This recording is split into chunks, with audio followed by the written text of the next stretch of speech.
Good morning, everybody. I'm Evan Medeiros, Penner Family Chair in Asian Studies at Georgetown University. It's a pleasure to welcome you to this morning's discussion sponsored by the US-China Dialogue on Global Issues and the Asian Studies Department in the School of Foreign Service. Today's discussion is about US-China relations, and I couldn't be more pleased to have three wonderful presenters to lead us through probably the most consequential relationship in international politics today. We have 90 minutes. I'm not sure we're going to need all 90 minutes, but I can assure you at least the first hour is going to be robust exchange and discussion. Before I begin, I want to thank my two colleagues, Tom Banchoff in the US-China Dialogue and Michael Green in Asian Studies, as they are the sponsors of this initiative, and they allow us, give us the opportunity at Georgetown to make sure that we are staying relevant and on top of promoting a discussion of the most important issues in the US-China relationship and Asia more broadly. So I want to begin by introducing our three speakers today, and I'm going to go in alphabetical order. First is Bonnie Glaser, who is the new director of the Asia program at the German Marshall Fund of the United States. As I'm sure many of you know her in her previous position as senior advisor for Asia and director of what I think is one of the most fantastic resources out there, which is the China Power Project at the Center for Strategic and International Studies. So Bonnie, congrats on the new job, and thanks for joining us today at Georgetown University. Next, I have Laura Rosenberger, who is currently the Special Assistant to the President, Senior Director for China and Taiwan at the National Security Council. Laura most recently was the Director of the Alliance for Securing Democracy and a Senior Fellow at the German Marshall Fund of the United States. We're very fortunate to have Laura as a very senior NSC official who will set us straight about what's going on with China policy. Last but not least is Professor Jiaqing Guo. He's a professor and the former dean of the School of International Studies at Beijing University. He has an extremely impressive bio, but I'm going to pick out the most interesting part from my perspective. He is a member of the Standing Committee and the Foreign Affairs Committee of the National Committee of the Chinese People's Consultative Congress, which gives him an interesting opportunity every year at the CPPCC to be part of some very interesting discussions among the parties within the Chinese political system that are not the CCP. And his comments are always sort of an interesting addition to the national conversation in China about Chinese foreign policy. So welcome to Bonnie, Qing and Laura. Thanks for joining us today.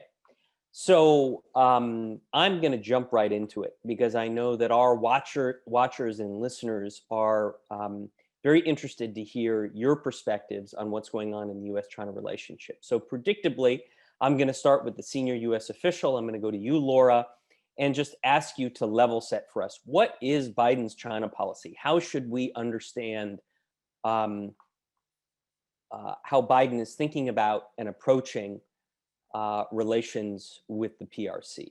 Laura? Well, thanks, Evan, and it's so great to be with all of you this morning, and thanks for hosting this important conversation. So I think most folks are probably familiar, but it's worth kind of just walking through the Biden administration's three pillars that are the foundation of our approach to China and largely to competing with China. The first is that we believe it's incredibly important to invest in ourselves at home. In any competition, one of the most important things is to strengthen your hand. And we believe that the United States has a really good hand, but could have a much better hand. And so, especially against the backdrop of the COVID-19 pandemic and the serious, economic recession that we have seen, it's been incredibly important for this administration out of the gate to address some of those really big pieces of the crisis at hand. The accelerated vaccine distribution, which we've seen, which now has gotten, hundreds of millions of shots in arms here in the United States. It's about, the American Rescue Plan that was moved very quickly early on to give a shot in the arm to the American economy.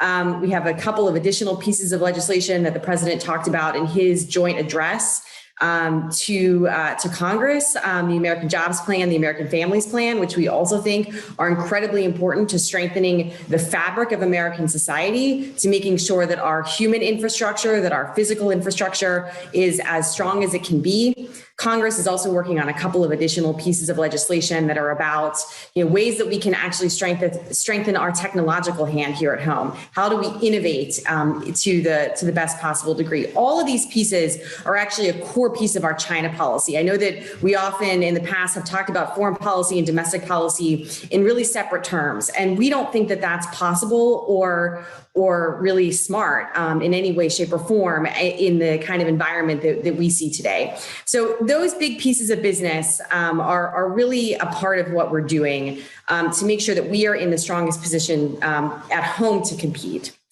We also know that one of the United States' greatest sources of strength is its allies and partners. And renewing and restoring those alliances and partnerships and American global leadership in international institutions is another big part of our effort to ensure that we are in the strongest position to compete. And I want to spend just a minute on this because I think it's really important to understand. I think sometimes when people hear us talk about allies, working with allies and partners in the context of our China policy, people assume that that means encirclement or containment or somehow just building a counter-China coalition. And that's not the case at all. I mean, certainly, yes, we are going to work with our allies and partners to call out, for instance, China's human rights abuses in Xinjiang, as we have with a number of European countries and Canada and others. And we are going to act together to protect our interests when we think that that's something we need to do. But a huge part and the biggest part of our work with allies and partners is about how do we, particularly like-minded democracies, work together to show that, as the president says, democracies deliver, that we are able to provide an affirmative, values-rooted offer that is rules-based to other parts of the world that will continue to provide for peace, prosperity, and stability, that will allow for American interests to be protected, that will protect universal values, and that will allow us, again, to compete in a sort of affirmative way to ensure that that we are in sort of that best position. And one of my favorite examples to cite here is when the president hosted the Quad Leaders Virtual Summit a couple of months ago. One of their major deliverables was a cooperative plan between the United States, India, Japan, and Australia to increase substantially vaccine manufacturing capacity to ensure that we are providing, as democracies, this additional boost of vaccines globally. So that's just one of many examples I could point to on that piece. The last piece, though, and this is probably where I'll spend the most time, recognizing that I don't want to filibuster here, but knowing that you wanted sort of a robust answer on this question.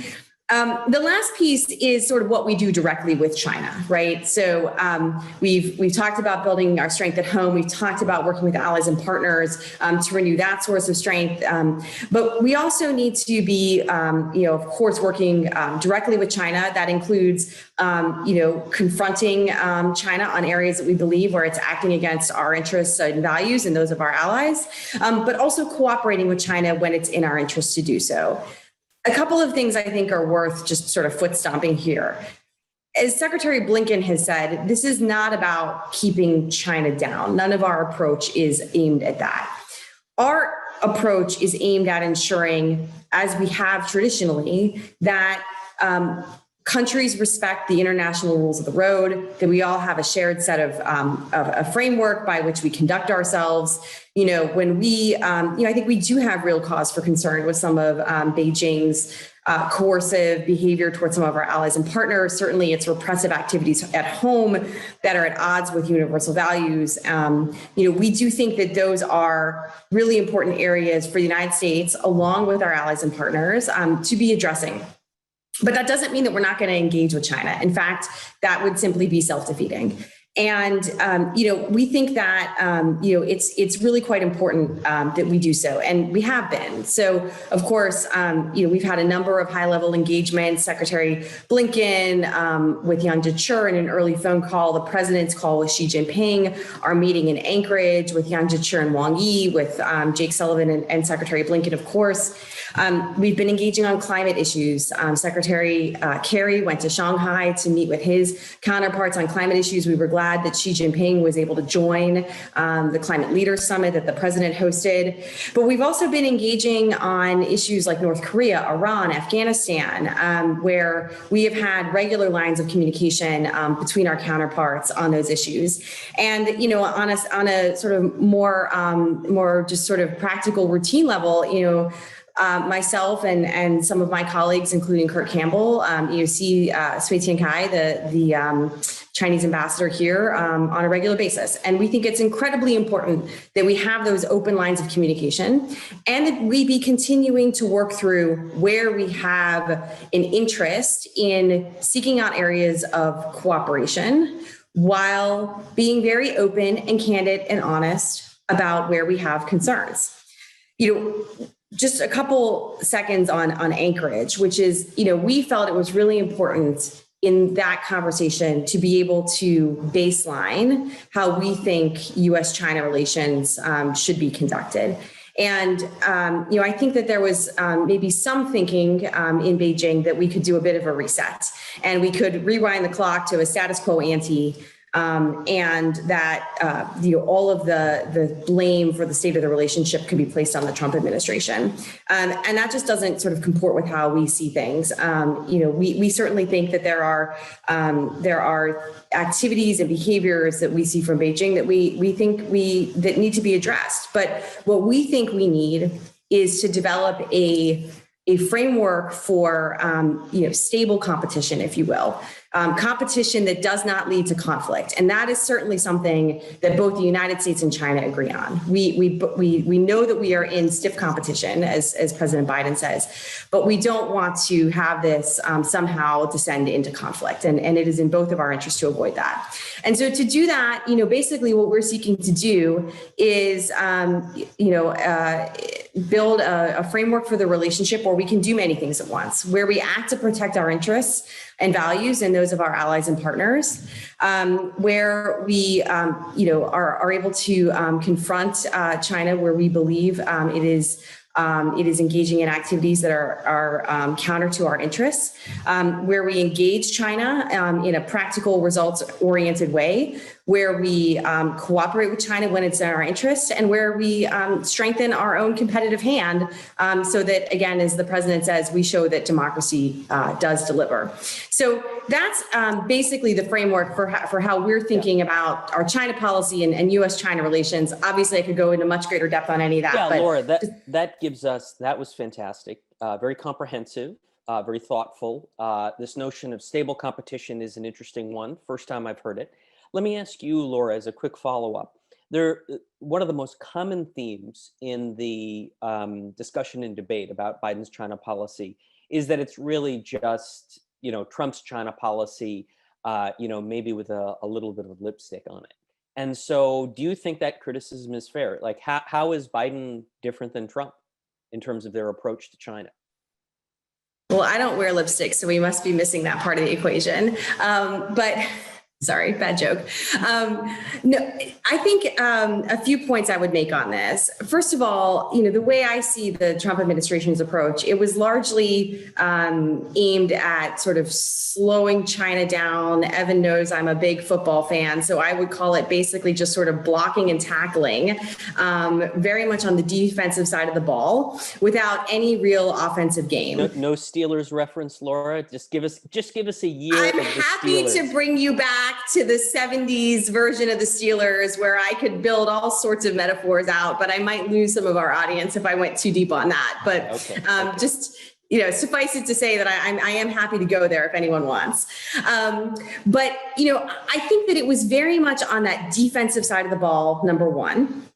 Number two, it really, the piece that second piece I touched on, the allies, partners, and international institutions piece, is, I think, what was sorely missing from what the Trump administration was trying to do. If anything, we were picking fights with our allies at the same time that we were trying to get them to come along with us on an approach to China. And that's just self-defeating in my mind. And so I see those as two big differences. One, this investing at home and making sure that we can compete from the strongest position, and then the allies and partners. But the last piece I would say is President Biden cares deeply about values. And this is something that's really personal to him. He spent 10 minutes in his phone call with Xi Jinping talking about this. And he really went through and talked about how this isn't about, again, trying to keep China down or just criticizing China. He said any American president, really would be abandoning what America is about if he didn't talk about these values and why they're of concern.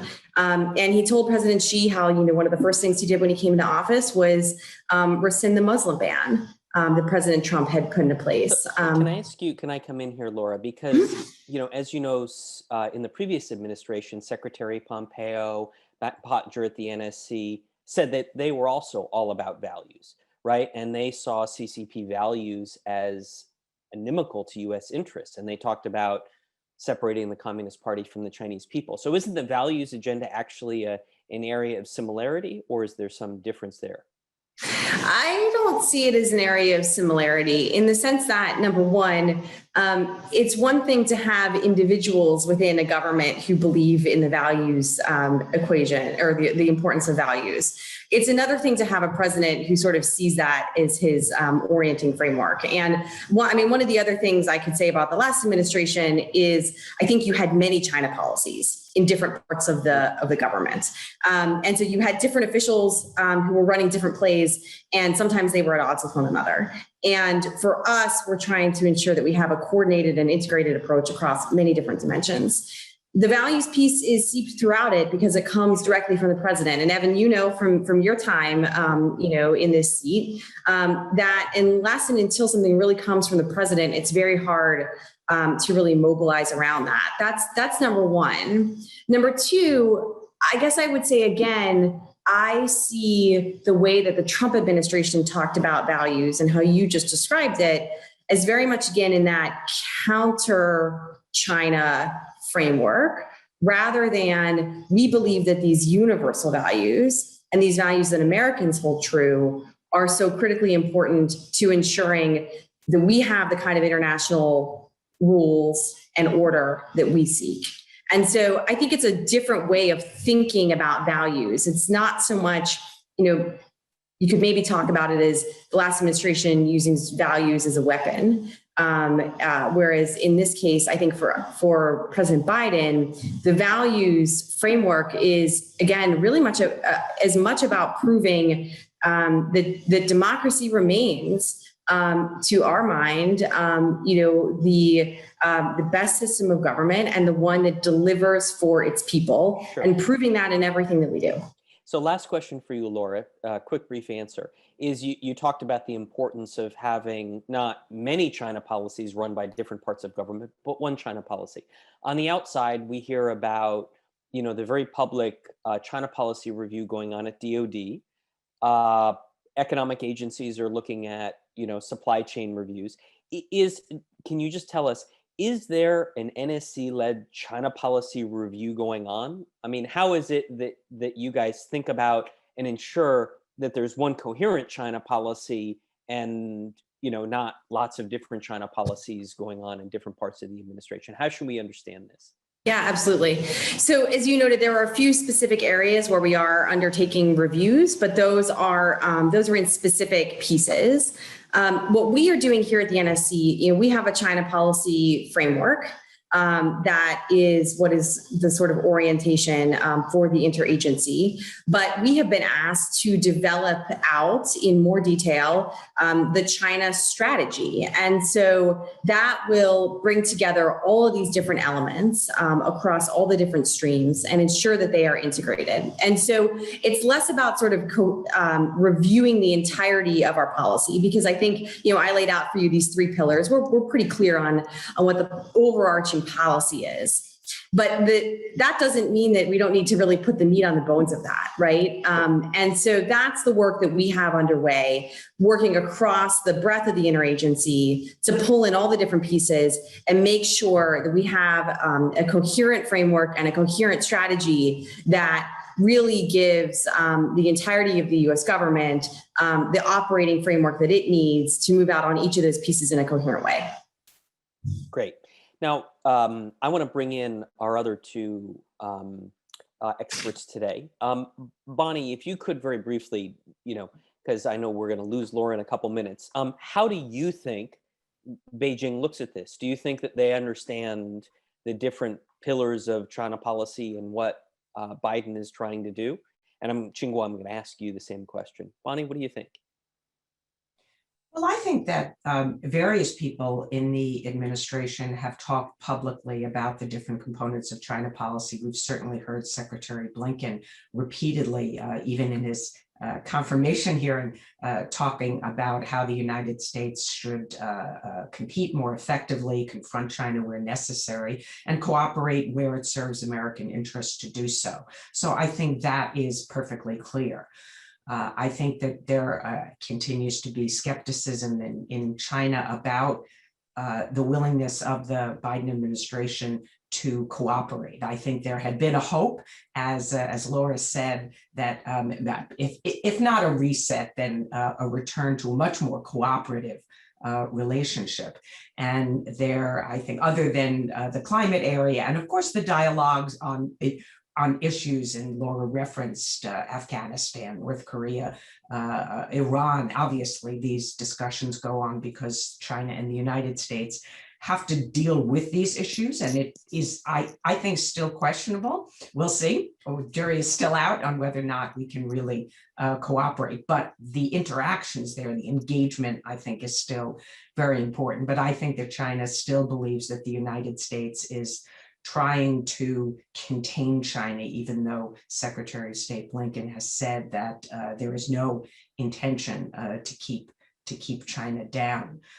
So I think there's still concerns in China about what the United States really wants, and I think a bit of surprise at what they believe to be is a policy that is in many ways quite similar to the Trump administration, though I think, from my perspective, it is quite evident to me that it is different in very important ways, as I think Laura has articulated. So I hear Bonnie saying that Beijing is focused on the competitive language, the competitive dimensions of Biden's China policy, in particular the values piece, not seeing perhaps the cooperative dimensions and seeing it as sort of Trump version 2.0. Qinghua, what do you think? How does Beijing look at what Biden's doing? What sort of captures the imagination of Zhou Nanhai? Well, I think Bonnie is right that the policy has been interpreted in more negative ways. I think in part because when you talk about values, you only focus on the negative things on the values in China. You are not focusing on the positive developments in China. For example, China has been sending out a tremendous amount of aid to fight the COVID pandemic, and it's never been appreciated by the American administration, either Trump or Biden administration. China has been fighting very hard over the past few years against the environmental pollution. That has never been appreciated. And China has been fighting a campaign, waging a campaign against poverty. absolute poverty. Actually, it has eliminated the Chinese absolute poverty by Chinese definition in the past few years. That has never been appreciated. So all people see is negative things. So that's why people in China think this is like Trump, only focusing on the negative things between the two countries.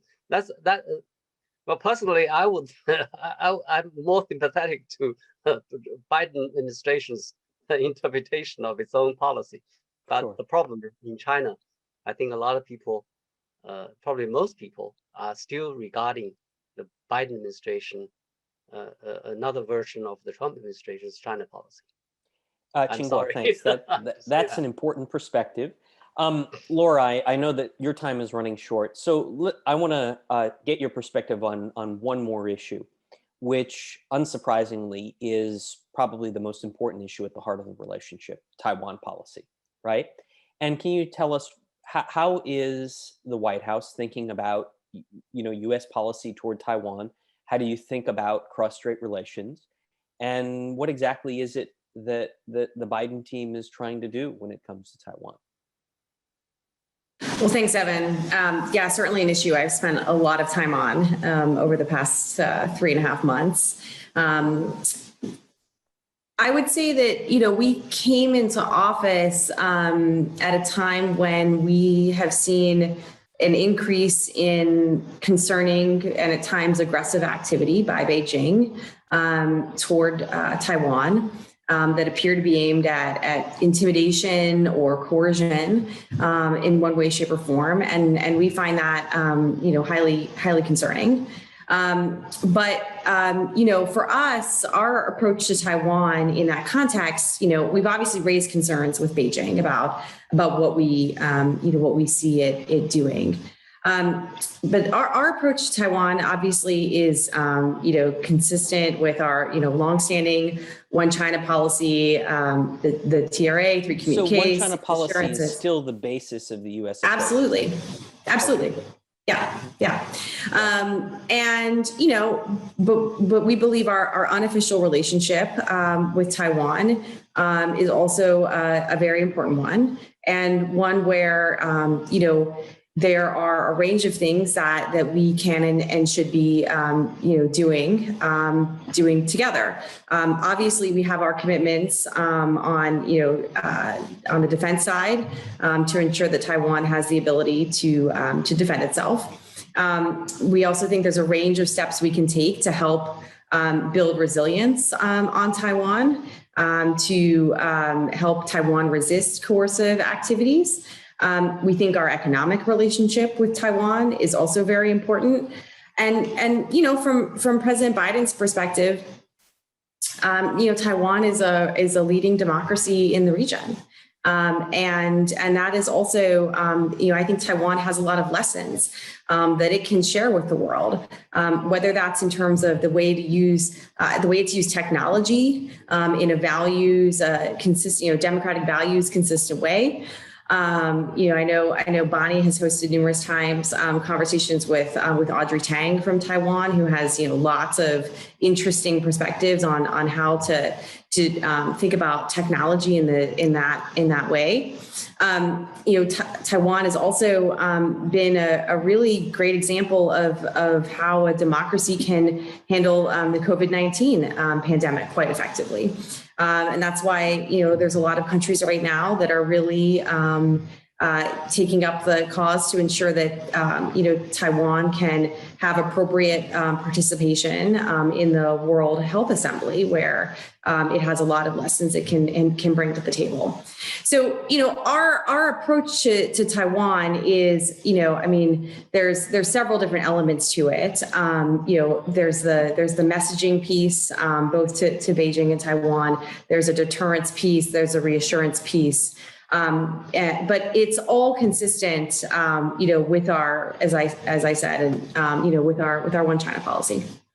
And how should we think about what's the framework you use to think about interactions with Taiwan authorities, right? Because that's the thing that Beijing raises all the time, that we're on this sort of, gradual, increase of contacts between the two? Yeah, the State Department obviously recently reissued updated contact guidance with Taiwan, which is under the TRA framework.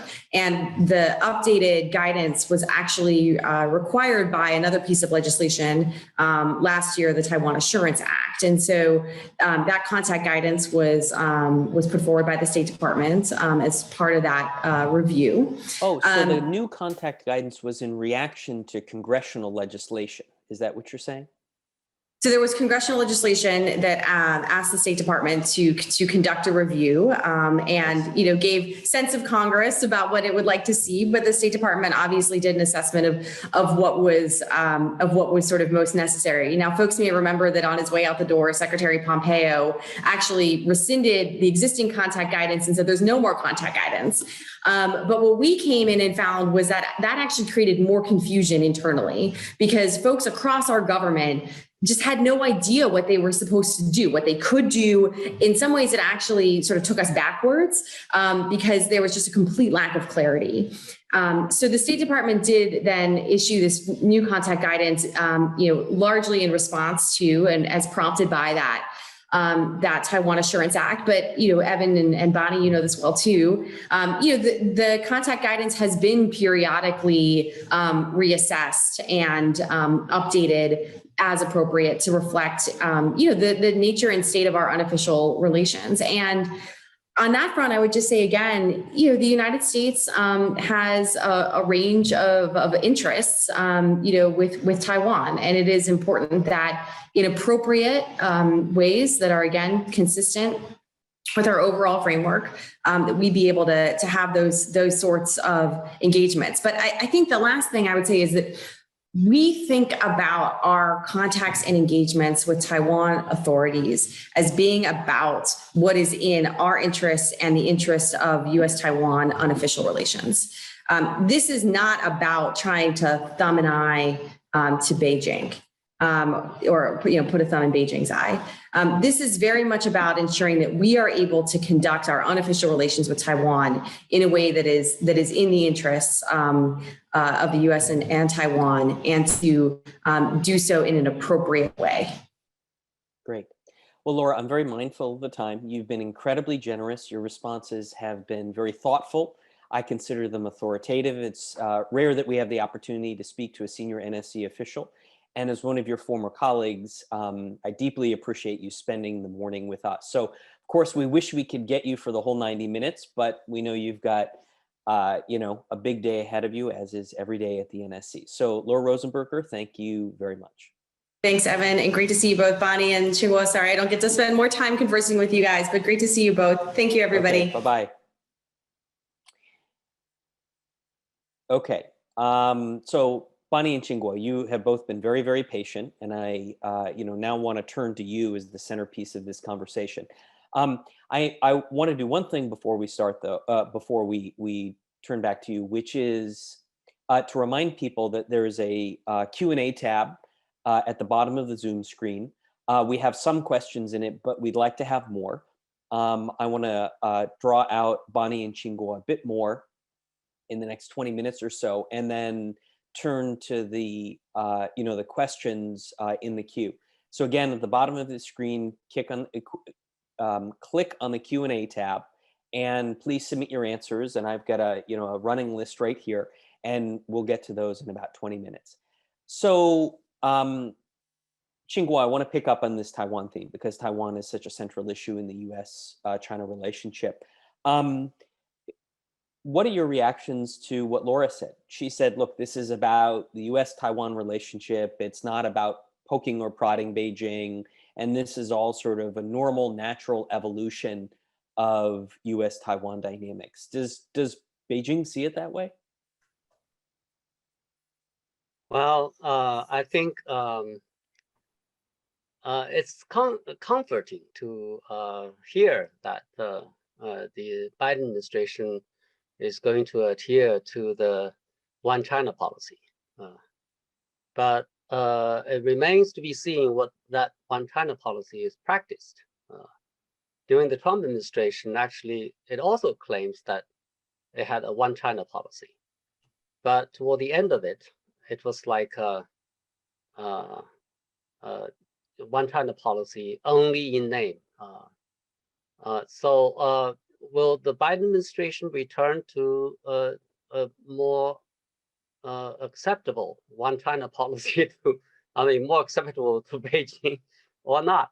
That remains to be seen. Like the new contact guideline in the State Department. And Xinguo, what would that be? What kind of things are new?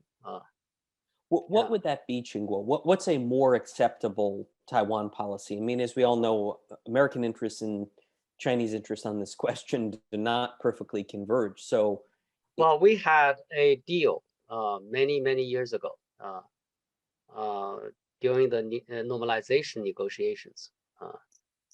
At that time, China committed to peaceful reunification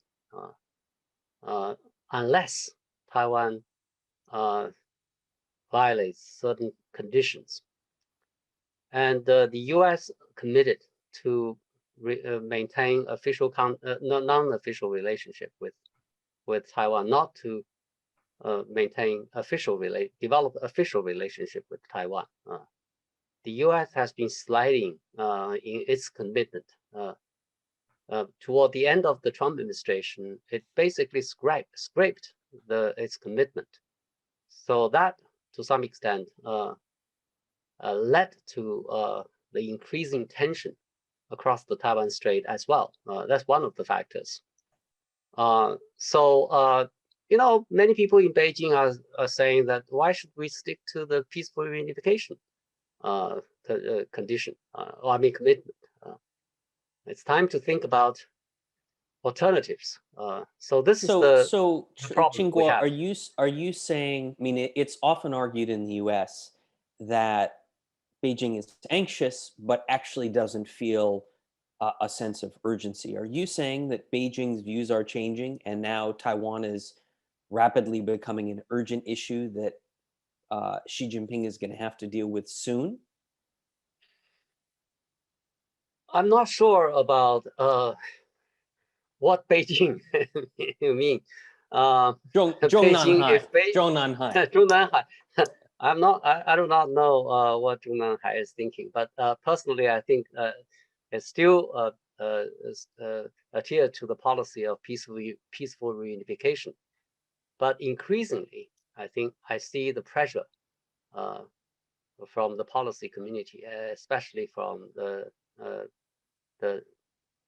people who are interested in policies. They put a lot of pressure on resolving this problem, to make sure that Taiwan is not becoming independent. So you talk about resolving this problem. Do you think, in just your assessment, is there a timeline? Is there, do you think Beijing is moving toward a timeline for resolving this? Oh, depends on what kind of timeline. I think we are all moving towards some kind of a timeline, but the problem is how you define the timeline. We don't have a timeline at the moment, as far as I can see. Right. Maybe it's a Deng Xiaoping-like timeline, right? In which there's a timeline, but the frontier is way far out. I want to bring Bonnie into this conversation. Because Bonnie, what I'm hearing, not just about the Taiwan issue, but more broadly, is a growing gap in expectations between the United States and China, and about each other's perceptions of the other's policies. Do you see that as an issue or a problem, or what do you see as the biggest risks in the U.S.-China relationship? Well, I don't think that the gap in perceptions between the U.S. and China is new. It may be somewhat wider, but I think it has existed for a long time on a number of issues. It isn't new that China sees the United States as pursuing a containment policy. It is just perhaps demonstrated, implemented in ways that are even clearer than under prior administrations. So maybe there's even greater certainty in China about US objectives. You were just talking with Tsinghua and Laura about policy toward Taiwan. I don't think that that is new either. And I would respond to what Tsinghua said by saying, we always have a chicken and egg issue in the US-China relationship. But I think that there's significant evidence that, in fact, China started adopting policies that seem to be moving away from peaceful reunification and becoming more and more coercive. And this is long before the Trump administration, which is one of the reasons why the United States basically decided to not abide strictly by the 1982 communique commitments, because it's said China essentially is being coercive toward Taiwan. So the United States can continue to sell advanced weapons and not actually reduce the amount that we sell every year in terms of the overall value. So this is just a long-standing difference that we have had between the United States and China. So the perceptions certainly are different. There are increasingly new elements, I think, in the US-China relationship that stem from what I think is seen in the United States as a somewhat different policy pursued by Xi Jinping, which continues to evolve over time. More ambitious.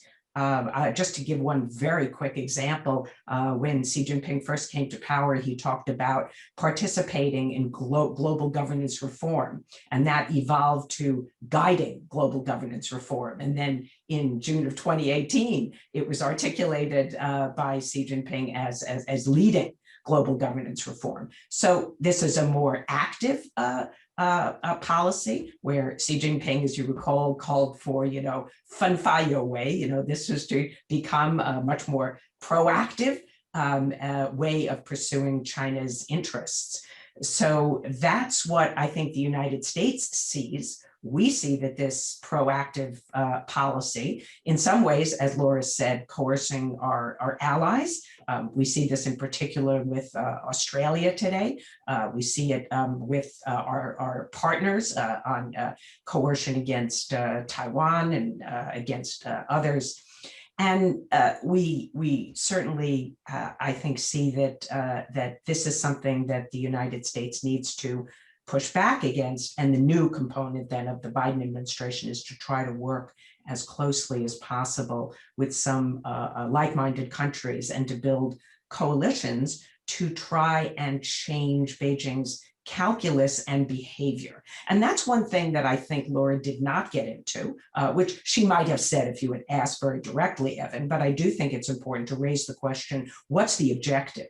And you and I have both heard US officials say we would like to get China to reflect, to change its behavior so that it is not disruptive to the international order, undermining the values and rules that underpin that order. And so I think that is the objective of the Biden administration.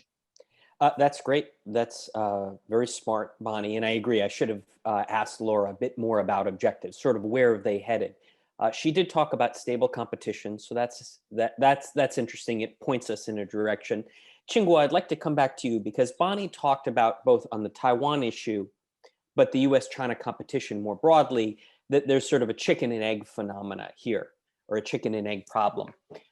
When I read Chinese government statements, including in and around the Alaska meeting, we hear a lot about how, the person that ties the knot needs to untie it. A lot of Chinese commentary say America created these problems. You have to fix them. So how should we understand how the Chinese government approaches these? Do they understand? Would they agree with Bonnie that it's a chicken and egg issue, that it's interactive, or is it largely seen as America created these problems, America needs to fix it? Well, I think it's not the time to talk about who is right, who is wrong. I think it's we should take a position of looking forward. In other words, the interactions in the past, especially during the latter part of the Trump administration, was extremely vicious. Okay, who did what, and who was responsible for what? There is no point of going over that. That would be very complicated and time consuming. So it's time to focus on the present and the future. At the present, what are the interests we have? What are the things that we need to do together? Okay. What are the risks we are confronting? And we need to think of ways to manage them. So it's time to focus on the present and also develop some kind of a vision for the future. When we talk about values, I don't want the two countries to be too ideological in dealing with each other. In China, but we're there, we should aren't not we? place values too much. And I hope the U.S. will not. I understand that you attach a lot of importance to values, but not to make your foreign policy too ideological. I think there is a difference between attaching a lot of importance to values and making foreign policy too ideological. If you make foreign policy too ideological, then it's very difficult to work to cooperate anymore. But Qinghua, Pragmatism disappears. aren't we there right now, right? I mean, Biden has been very clear about the values piece, and it manifests in a lot of public comments and actions on the two big values issues at the heart of the relationship: China's policies toward Hong Kong and China's policies toward Xinjiang. So, I very much appreciate your constructive perspective, but aren't we there already?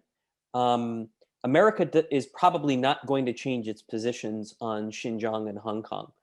So are we in this slow, gradual slide toward an ideological competition? I think these two issues have been, affected too much by the Trump approach. I think the Xinjiang situation, there are a lot of problems, but to call it a genocide is something that's grossly exaggerating. You might as well call a lot of things genocide. Does it help? It won't help. And also Hong Kong, the demonstrations were, some of the demonstrators were so extreme, so violent.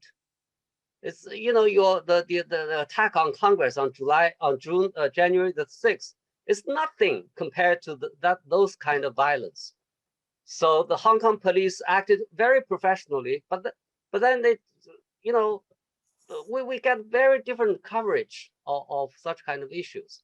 So we have to be realistic and truth to the facts. There are problems, there are challenges.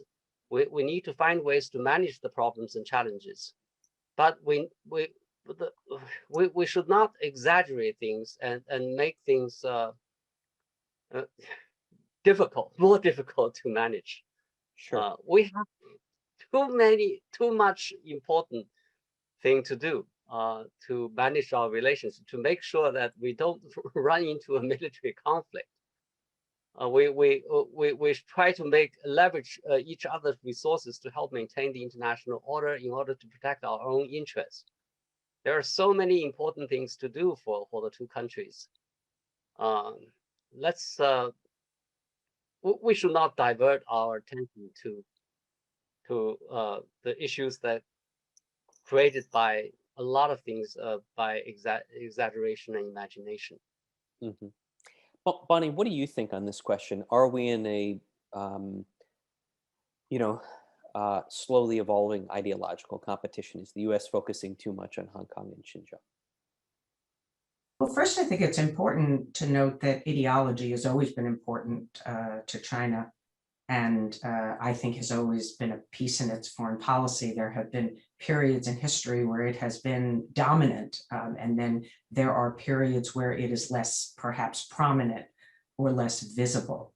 But I think even if we go back to the speech that Xi Jinping gave in January 2013, which wasn't made public until several years later, where he talked about the inevitability of socialism prevailing over capitalism, where he then, of course, talked in the 19th Party Congress in October of 2017 about China's model being, although he didn't use the term model, but its development style, its path. I think that was the term that was used, development path, being providing lessons for other countries to learn from. So I think that China, under Xi Jinping in particular, but certainly even before, has seen this competition between socialism and capitalism, between democracy and China's system, in part to legitimize its own system. But I think it's more than that, that the failings of democracy around the world, which China is talking about constantly, very publicly, not only to its own people, but to the rest of the world, is also part of this ideological competition. And frankly, there's quite a bit of misinformation and propaganda coming out of China about vaccines. We used to see this only from Russia, but now we actually see some evidence that some people in China, and I don't know who, so I won't attribute it to anyone in particular, but there's actually examples of Chinese efforts to tell Americans and the rest of the world that our vaccines are dangerous, which it appears to be designed so that we will remain bogged down in the pandemic. And you know that this phrase in China, the East is rising, the West is declining, is really quite prominent as well in China. And I think it is a factor in Chinese foreign policy. So I think the ideological component is there, and I think that it will persist. The question is whether we can manage it, whether we can prevent it from becoming really central in the relationship. I don't think we should deny that it's there. I don't think we should say it is only being driven by one side or the other. I think it exists in both of our countries' foreign policies. Thank you, Bonnie. Qinghua, Bonnie makes some very interesting points, right? That China under Xi has become more ideological. So it's not just about American democracy promotion. How should we interpret it when Chinese leaders talk about the competition between socialism and capitalism? When Xi Jinping, in his speech at the last Party Congress talks about, the China option, the China alternative, right? And then, there is some evidence that there are these very active propaganda efforts. Some call them disinformation campaigns. So, how should we interpret these Chinese statements and behavior? Well, this is like mutual. Chinese side, for its own domestic political reasons, they need to talk about ideology. It's like making yourself more confident about your own practice, your own system, your own way of doing things. So it has a lot to do with domestic concerns. It's not about rivaling with the U.S. in most cases. And of course, this to the Chinese, this is something that leaders of the U.S. also talk about. Talk about strategic competition, especially in terms of ideology, like-minded states, and all democracy, democratic allies, and that sort of thing. So, but in recent years, I see a trend to sharpen the ideological rhetoric in both countries. I see it as quite dangerous. I fully appreciate that. My question to you is, what is driving it on the Chinese side? And how do we interpret when Xi Jinping says there's a competition between socialism and capitalism, right? I mean, that's very clear language. How should we interpret that? What is Xi Jinping saying? Is that just for domestic consumption? Of course, it's mostly for domestic consumption, I think. It's about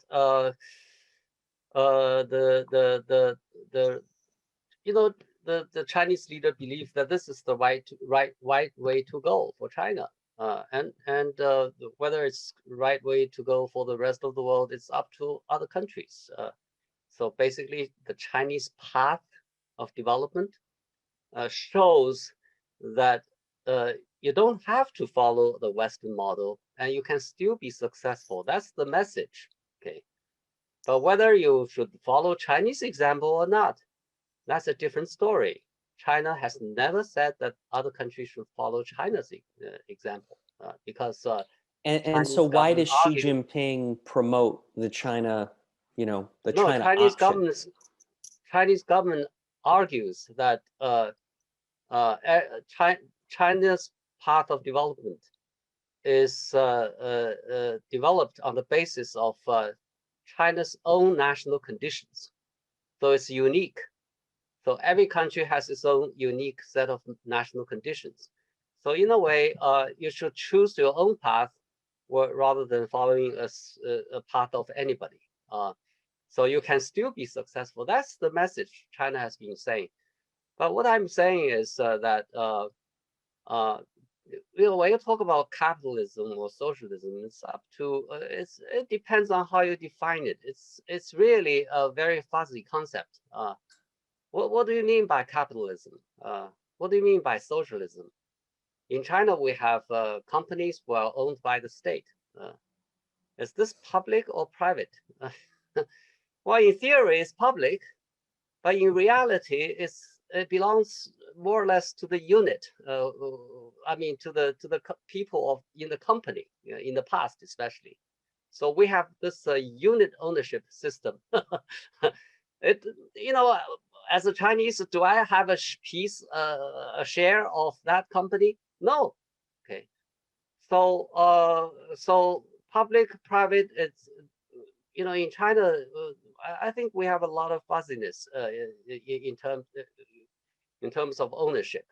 But it's what is important is not how you own it, but it's whether people share the benefits of development, whether people have better protection, whether people whether we can have some kind of a relatively equal society in terms of income distribution.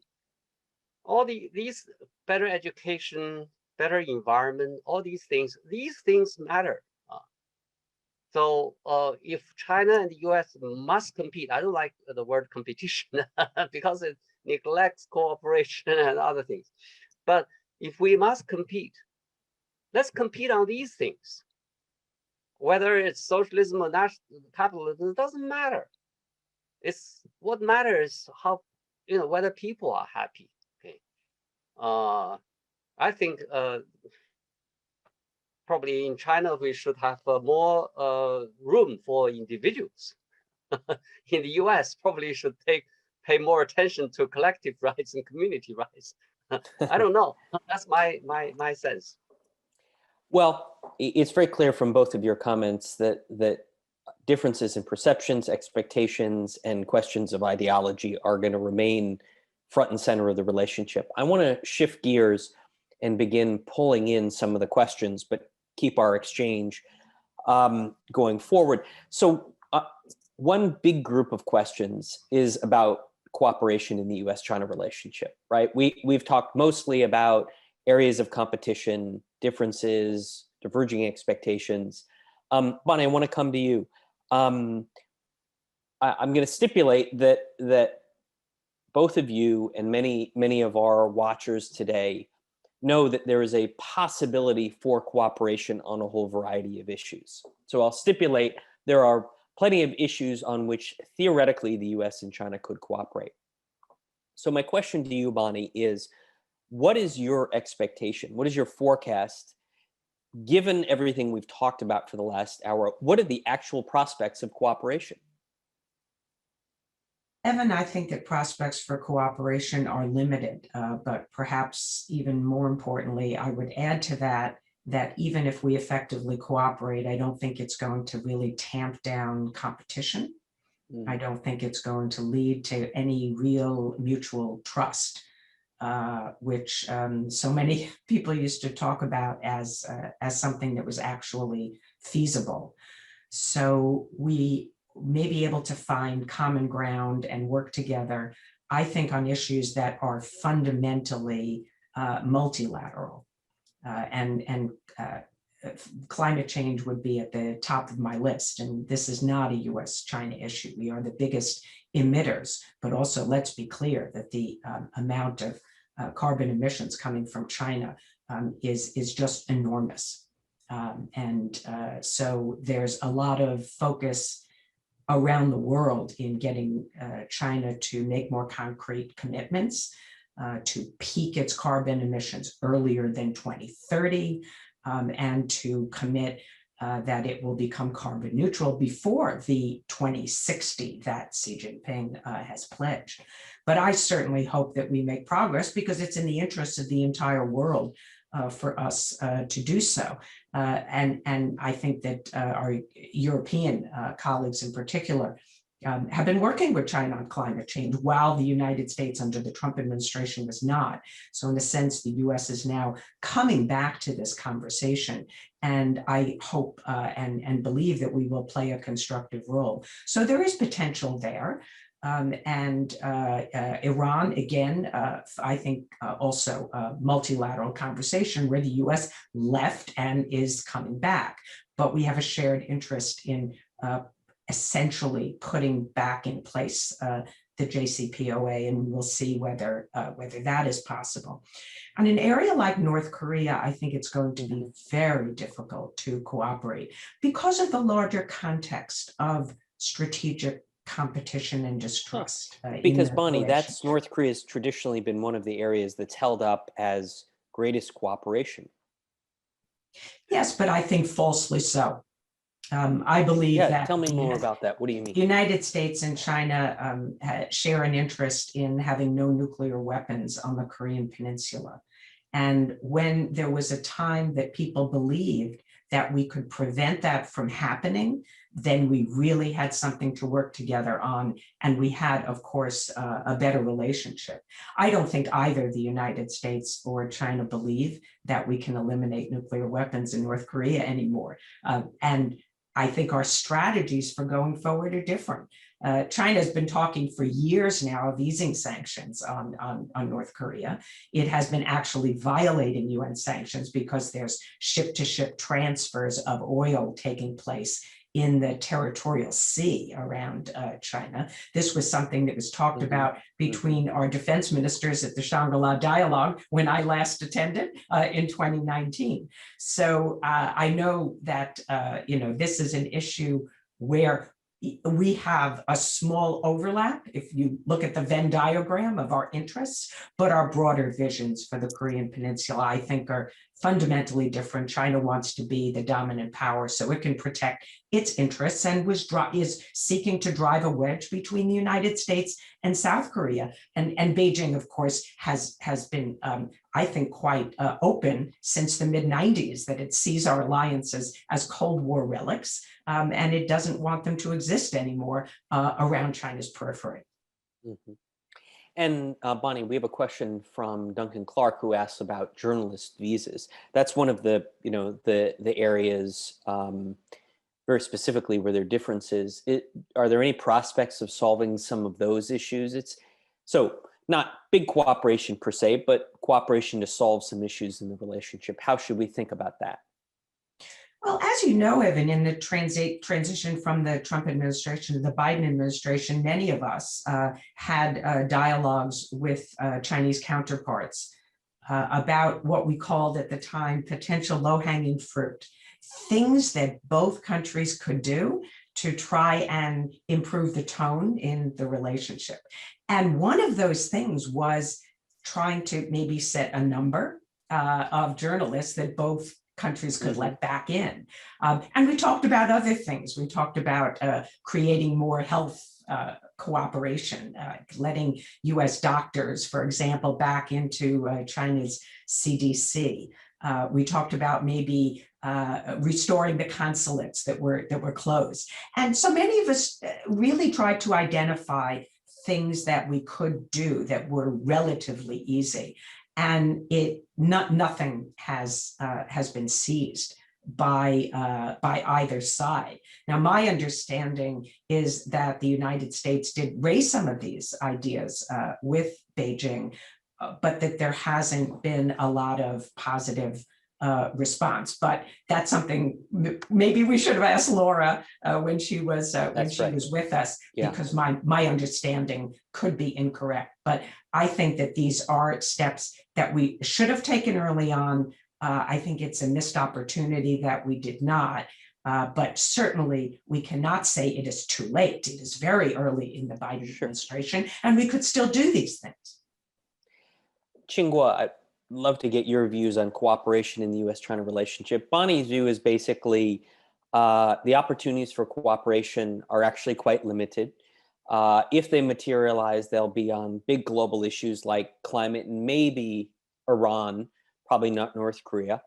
And even if we're able to get that cooperation, it's really not going to balance out the distrust that exists. Do you agree with that perspective? And where do you see the greatest opportunities for cooperation in the relationship? Well, I agree that the cooperation is becoming more difficult between the two countries, but we have to cooperate on a whole range of issues. You know, when you talk about cooperation, we're talking about negative type of cooperation and the positive type of cooperation. Negative type of cooperation is about avoiding conflicts, avoiding you know, a war. Like how should we you know, operate our ships and airplanes in the South China Sea and in Taiwan to avoid accidents. And how should we manage the Taiwan problem so that it will not lead to a war? I think such kind of issues, there are many such kind of issues that we should address, ranging from Taiwan, South China Sea, or maybe even Diaoyu Island, and also you know, space, cyber. There are many issues that we need to avoid disasters. And also positive you know, areas in terms of cooperation, like trade. Okay, I mean, the U.S. wants China, the American companies want the China market, and finally they have it. And now we're talking about decoupling, and the Chinese companies want the U.S. market. So we have to cooperate in order to reap the benefits rather than give the markets to other countries. Other companies. This is crazy. And the technological you know, issues. You know, in the past we cooperated. The U.S. companies used the cheap Chinese engineers to help develop the most advanced you know, software or systems, and now and the China, you know, benefited from using a lot of American technologies. So China is the big market of U.S. technologies, and the U.S. is a big provider. And also, you know, the exchange was positive. And then during the Trump administration, it became some kind of a negative thing. And now this idea has been inherited by the some people in the Biden administration. It's really unfortunate. Okay. There are many areas. China and the U.S. are stakeholders of peace and stability and prosperity of the world. Okay. As stakeholders, we have our fundamental interest is to protect the international order in order to protect our own interests. We can only protect our interests by maintaining the international order. Okay? And the best way to maintain international orders is to leverage each other's resources rather than doing it on your own. Okay? So Qinghua, can I come in because we don't have this kind of strategy nowadays. Neither side is thinking along such kind of line. Instead, we are squandering our resources. We are planning to squander our resources on confronting each other and compete with each other in a negative sense. So Qinghua, I want to come back to your statement, a very important one about international order, and the best way to advance our own interests is to protect the international order. There are some in the United States that would say that China doesn't abide by key dimensions of that.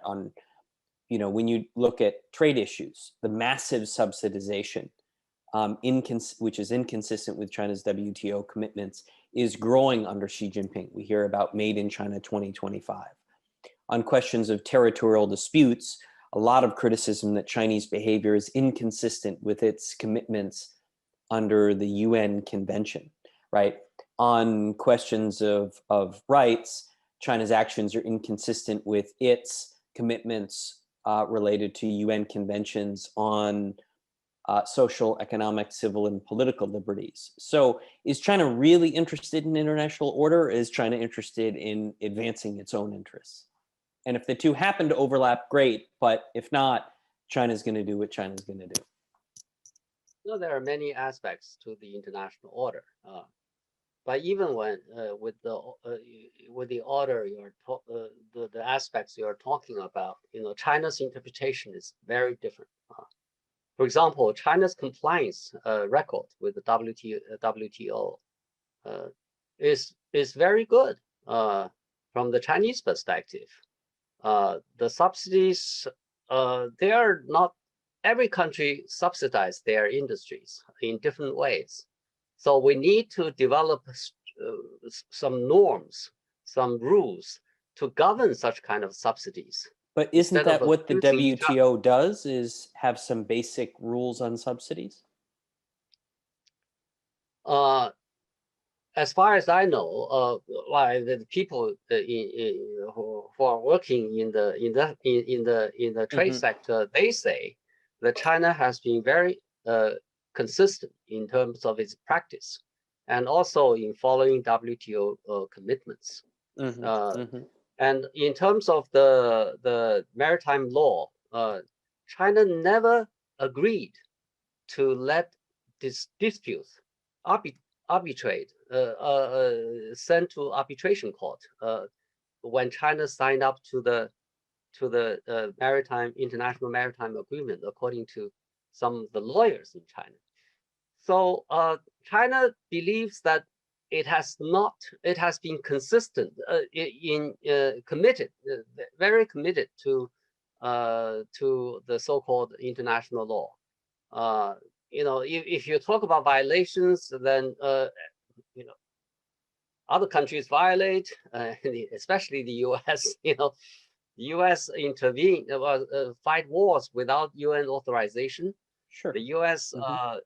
Doesn't even subscribe to the International Criminal Court law, and the U.S. does not accept international maritime law. So people can accuse each other, but fundamentally we are stakeholders. We want to have the order, to protect the order, because we cannot take a free ride anymore. Trump wants to take a free ride, but it didn't work. So all we need to do is that we should identify areas in which we we can cooperate in terms of facilitating the maintenance of international order instead of confronting each other, wasting our resources. And Qingguo, so when Tony Blinken talks about the rules-based order internationally, and when he says China is acting inconsistently with that, your view is China disagrees about what that rules-based order is. How do you think the Chinese interpret that term? I think we need to sit down and talk to each other and set out the criteria to measure the consistency. What kind of rules and how consistent each country is in terms of observing the rule before we accusing each other. The U.S. has problems with certain rules. China has problems with certain rules. I think in reality, what we need to do is to develop certain set of rules. Somehow we need to agree on how to assess the rules and how to make each other country compliant to the rules. Well, I think we can all agree that more dialogue is better. Yeah, I think we need more dialogues. Yeah. So we're now down to about 10 minutes, and I've got a whole group of questions that are about risk and risk in the U.S.-China relationship. So Bonnie, I want to start with you.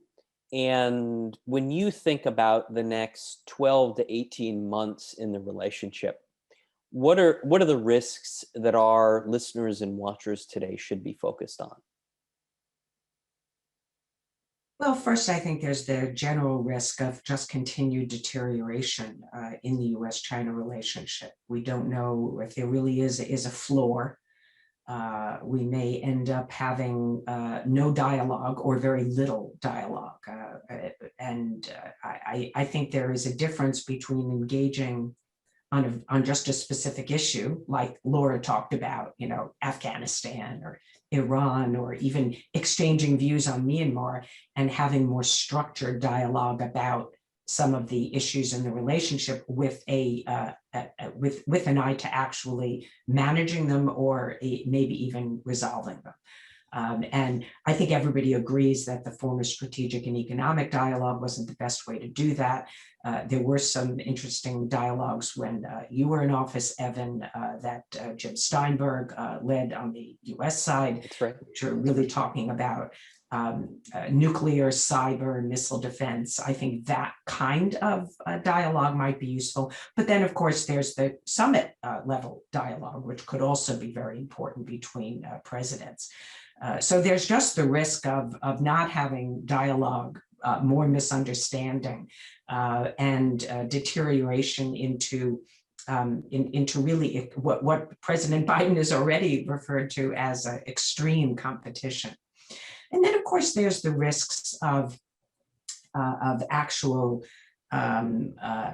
accident or incidents. We've seen that in 2001 with the collision of the Chinese aircraft and fighter jet and the U.S. reconnaissance aircraft in the South China Sea.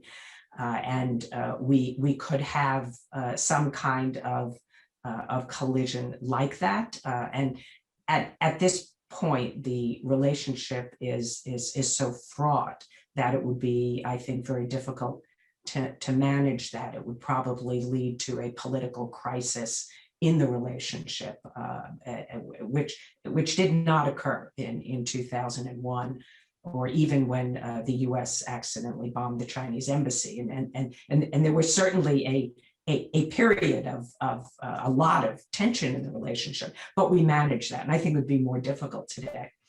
And then, of course, the third risk is real conflict. I think most people believe that Taiwan is the most potential area or issue that could precipitate that kind of a conflict. And it could be that the United States takes an action that is viewed by Xi Jinping as essentially threatening his legitimacy. It could be in the run-up to the 2022 Party Congress, in which he feels that he has to demonstrate resolve, and then that somehow escalates. Or it could be that just as some people seem to think, as you were questioning Tsinghua earlier, that Xi Jinping has some kind of a timeline, that maybe China's given up on peaceful reunification. I don't believe that actually that's true, but there could be an effort to take Taiwan at a time when China believes that it has some military advantages over the United States, because it can put US assets at risk. So I think those are at least three sets of risks that we face. There are obviously also others. North Korea acts potentially very provocatively. We could end up with a war in the Korean Peninsula. I think that's unlikely, but we shouldn't rule it out. Great. I'm going to go to Tsinghua because I'd like to hear your views on risk. Do you agree with Bonnie's three baskets? And then Bonnie, I'm going to come back to you as a closing comment. If you would think about sort of what are the key events or decisions that you think we should be watching in the next 6 to 12 months. But first, Tsinghua, what are the risks that concern you in the US-China relationship? I think the risks Bonnie listed are very important risks that we are facing. But the most important risk we are facing is we are trying to, especially on the US side, is trying to de-stake China from the existing international order. In other words, China is a stakeholder, has vast interest in the existing international order. But now, step by step, beginning from the Trump administration, the US tried to take the China stakes away. I think that's, in the long run, is a very dangerous situation, because if China does not have a stake in the existing international order, and China is a strong country with nuclear weapons, it's not in the US interest to create that kind of a situation. Of course, it's not in China's interest either. So it's and could you tell us, give us one more sentence when you say de-stake? Interesting idea. Give us an example. What do you mean? Trying to push China out? What? Yeah, basically demonizing China. Whatever China does is regarded as something out of a conspiracy or negative intention, even when China does things right.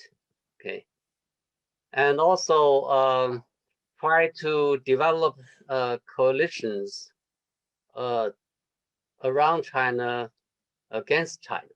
Okay, and so basically, you're treating China as an outlier,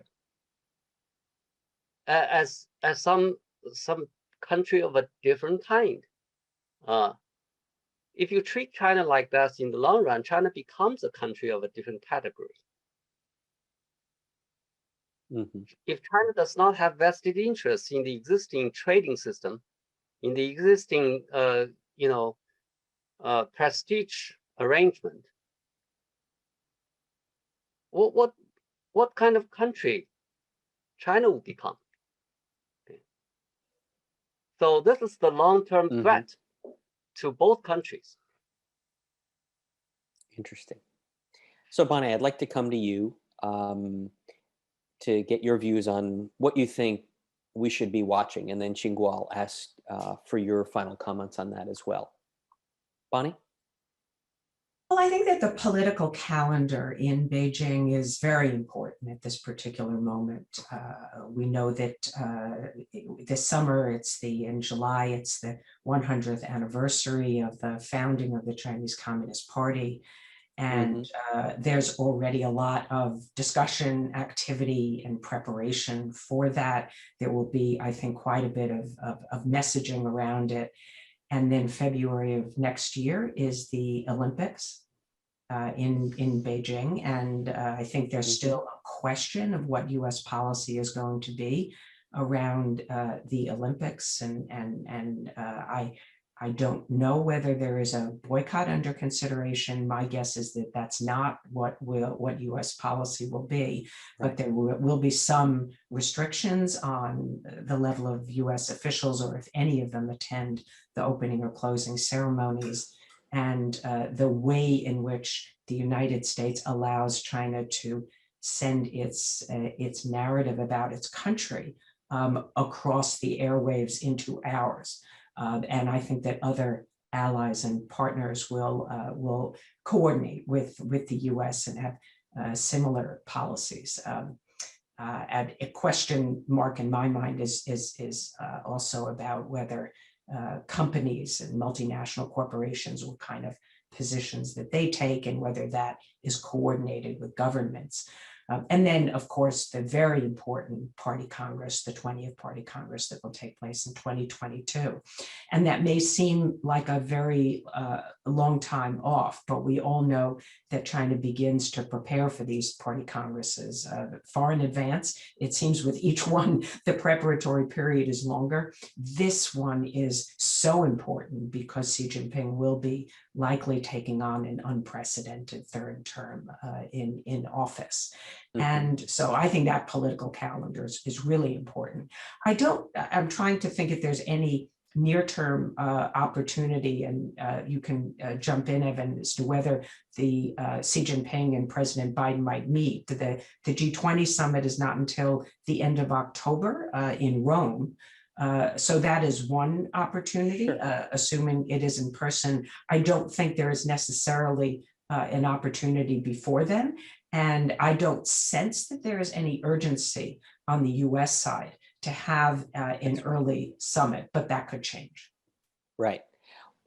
So Qingguo, Bonnie focused on the political calendar, and especially the political calendar in Beijing. Of course, there's a political calendar in the United States, the midterm elections, which are incredibly important for any president because they can change his ability to get domestic legislation done. But first, Qingguo, would you agree with Bonnie's assessment of the Chinese political calendar? And what are you watching from your perspective at Beijing University? Are there American events that you think will influence the trajectory of the US-China relationship? Well, I think it has on the U.S. side. I think the Biden administration initially its priorities were to pass the to get the cabinet members nominated to approved by the Senate, and also to pass the 1.9 trillion relief bill. And now has the job bill and also the another bill that's $4 trillion. These are the priorities of the Biden administration. Then you have the midterm election. So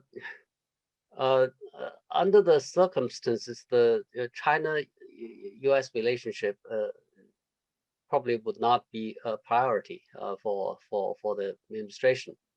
But it's ironic that if you talk about China policy, then China became a priority. Like doing things, like Laura just said, three pillars. One pillar is doing things well at home. Okay, that's what Biden administration has been focusing. That's the domestic priorities to strengthen yourself. But the problem is, the U.S. has a problem. If it wants to do things well at home, it needs to develop some kind of a cooperative relationship with China. Because, for example, you you build the bridges and construction, infrastructure. Then China can provide you with the cheapest possible construction material, and also the infrastructure, things you need to build the infrastructure, even in the machinery. If you want to spend more on that, that's fine with you. But it's even for the U.S. to create jobs, in the high-tech sector, you need to sell your product somewhere. China is a big market. Okay, if you want to keep your technological competitiveness, you need to sell your products so that you can recruit money for R&D and then invest more. You have more money to invest for the next generation. So somehow the China-US relationship must be set right for the US sake, not just for China's sake. For China, we need to have a stable relationship with the US too. But I'm quite pessimistic that this is the way that people in the Biden administration are thinking about. But the problem is, sooner or later, they will find that somehow we need to work together more closely for our own benefits. For the time being, I think we need to have dialogues at the unofficial level, but with official backing, to explore various aspects of the relationship and try to develop some kind of come up with some kind of proposals, feasible proposals to cooperate. I think direct official to official dialogue is not a good idea. It's going to be a waste of time, and may lead to more recrimination, more hardened positions. So it's better to have the second track with a strong official backing. Right. Well, given that we're all unofficial, non-government participants in today's discussion, I'm sure we can all get behind more track two dialogues. But I think we can agree, dialogue at the official level is important. Jiaqing Guo, Bonnie Glaser, thank you very much. We also want to extend our thanks to Laura Rosenberger for joining us. Today's discussion has been expansive. We've covered a lot of ground. It's been thoughtful. Both of you have shared some very important, unique insights. This is certainly not the last discussion that we're going to be doing about the US-China political, economic, and security relationship. We look forward to having you both back. And to all of our watchers and listeners, thank you for joining the US-China Dialogue, Asian Studies at the School of Foreign Service. With that, I'm going to close today's video. Thanks all of you for joining us. And thanks again to Bonnie and Qinghua. Have a great day, and please join us in a few weeks for our next podcast, our next Zoom session, not podcast, on issues related to China and global affairs. Thank you very much.